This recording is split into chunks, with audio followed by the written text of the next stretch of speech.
Yes. And ఇప్పుడు ఎన్నో అద్భుతమైన సినిమాలకి, ఎన్నో అద్భుతమైన పాటలకి మ్యూజిక్ అందించినటువంటి చరణ్ అర్జున్ గారిని మాట్లాడవలసిందిగా రిక్వెస్ట్ చేస్తూ ఉన్నాం. అందరికీ నమస్తే అండి. ఇక్కడ దాకా వచ్చిన వీళ్ళందరికీ ఒక్కొక్కరికి ఒక్కో స్టోరీ ఉంది.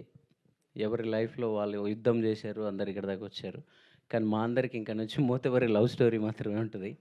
సో, అంటే అందరికీ ఆ సినిమా ఒక కేర్ ఆఫ్ అడ్రెస్ లాగా మారిపోయేంత నిన్ననే చూసాను నేను అన్ని ఎపిసోడ్స్ అన్నీ.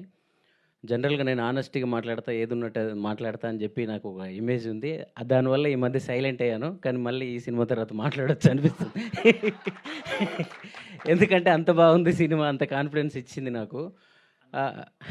యాక్చువల్‌గా మనం సినిమా లెక్క తీసినా గానీ సిరీస్ అని అందరూ సినిమా అనుకుంటారు. Web series. సినిమాలు అలవాటయిపోయింది నాకు. సిరీస్ చూడడమే ఇది ఫస్ట్, చేయడం కూడా ఇదే ఫస్ట్ నేను. సో, నిజంగా అంటే నేను ఎక్స్‌పెక్ట్ చేయలేదు. ఫస్ట్ వీళ్ళు ఒక ఎపిసోడ్, 2 ఎపిసోడ్స్ ఇస్తూ చేసి టైం లేదంటున్నారు. మొత్తం ఎప్పుడు చూస్తామా అనుకున్నాం. నిన్ననే చూసినాం. మీరందరూ రాసి పెట్టుకోవచ్చు. వెబ్ సిరీస్‌లలో ఇదొక డిఫరెంట్. అంటే తరుణ్ భాస్కర్ గారు వచ్చిన తర్వాత తెలంగాణ మాట్లాడాలంటే అప్పుడు మాకు ఇండస్ట్రీలో సమైక్యాంధ్ర ఉన్నప్పటి నుంచి ఉన్నాం కాబట్టి భయమయ్యి గారులు, అండీలు తగిలించుకుంటూ వచ్చిందా రాలేదని 100 సార్లు చెక్ చేసుకునేటోళ్ళం. సో, ఎప్పుడైతే మీరు పెళ్లి చూపులు ఇలాంటి సినిమాలన్నీ వచ్చిన తర్వాత మన భాష మనం మాట్లాడొచ్చు ధైర్యంగా అని దానికి ఒక అందాన్ని తీసుకొచ్చారు మీరు భాషని. సో, మన భాషకి మన స్లాంగ్కి కూడా ఒక అందాన్ని తీసుకొచ్చారు. ఈ మోతబరి లవ్ స్టోరీ తర్వాత దొరసాని సినిమాతో మధుర శ్రీధర్ గారు కూడా ఆ రోజు ఒక రకమైన ఎనర్జీ ఇచ్చారు. మోతబరి లవ్ స్టోరీ తర్వాత ఈ మనిషి ఈయన ఉన్నాడు కదా, ఈయన కోసం కథలు పుడతాయి. చాలామంది కథలు రాసుకుంటారు. మధుర శ్రీధర్ గారు నాకు చెప్పారు ఇది చేయమని చెప్పినప్పుడే, ఈయనని రవితేజ గారిని, రాజేంద్ర ప్రసాద్ గారిని కలిపితే ఈయన ఉంటారని.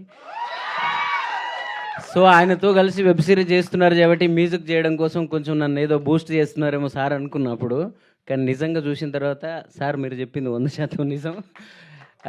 మన ఇప్పుడు ఆంధ్ర, తెలంగాణ వీళ్ళు పంపకాలు జరిగినప్పుడు ఇది ఇటు అది అటు అని అనుకుంటారు కదా. సో, మనకి ఎవరు లేరు కదా ఇక్కడ. మా రవితేజని ఇచ్చేయండి, మా రాజేంద్ర ప్రసాద్ని ఇచ్చేయండి అని మనల్ని ఏమైనా అడుగుంటారు సీఎంలు. ఇద్దరు కలిపి అనిల్ని ఇచ్చినారు. సో, అలాగే ఈ సినిమాలో నాకు ఇంకా బాగా నచ్చిన అంటే మ్యాన్ ఆఫ్ ద సిరీస్ అంటారు కదా, దానికి సదన్న. సో, నేను కథ విన్నప్పుడే నేను నాకు ఫోన్ చేసి చెప్పిన, అన్న నువ్వేమన్నా కన్ఫ్యూజ్ అయ్యి పాత్రగా వదులుకోకే, చాలా అద్భుతంగా ఉంటుంది, నువ్వు ఇంకా యూట్యూబ్ వీడియోలు చేయడం మానేసి నీ స్టేచర్ పెరిగే సినిమా అవుతుందన్న అని చెప్పిన ఈయనకి. నేను చెప్పిన దానికన్నా అద్భుతంగా చేసినాడు ఈయన, నేను విన్నదానికన్నా అద్భుతంగా చేశాడు శివన్న. సో, ఈయన నాకెందుకు నిన్ననే చూసిన కాబట్టి ఎగ్జైట్ ఎక్కువే మాట్లాడుతున్నా.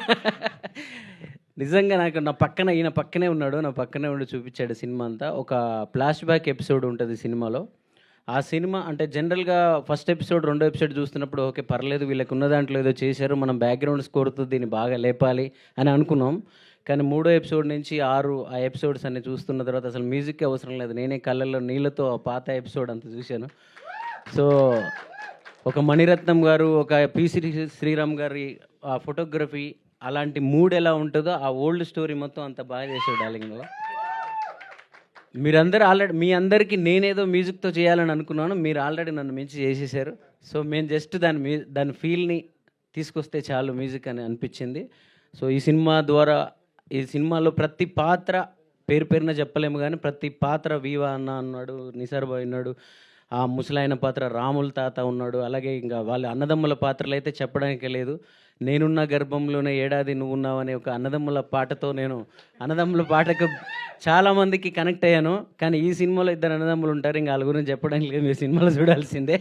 నేను చెప్పిన పాట అంత గొప్ప అన్నదమ్ములా కాదన్నది మీరు చూడండి, అదే ఈ కథ. సో, ఇంకా మంచి మంచి పాటల ఈవెంట్స్ అన్నీ ఉన్నాయి. ఇప్పుడు చెప్పుకుంటే అన్ని ముచ్చట్లే అవుతాయి, అన్ని సినిమాల్లో ఎవరైనా ఇలాగే మాట్లాడతారు. బట్ ఇవి కంటెంట్స్ వస్తుంటాయి మీకు, అప్పుడు ఇంకెక్కువ మాట్లాడుతుంటాం. తప్పకుండా ఈ మోతబరి లవ్ స్టోరీని చూడండి. చాలా చాలా వెబ్ సిరీస్ హిట్ చేస్తున్నాం మనందరం, కానీ ఇది రూటెడ్ మన ఊర్ల నుంచి, మన గ్రామాల నుంచి, మన జీవితాల నుంచి వచ్చిన మనుషులు వీళ్ళందరూ, మేము కూడా. సో, ఇది విజయవంతమైతే ఇంకా చాలా కథలు పల్లెల నుంచి పుట్టుకొస్తాయి, చాలా కళాకారులు పుట్టుకొస్తారు. అదంతా మీ చేతిలోనే ఉంది. Thank you.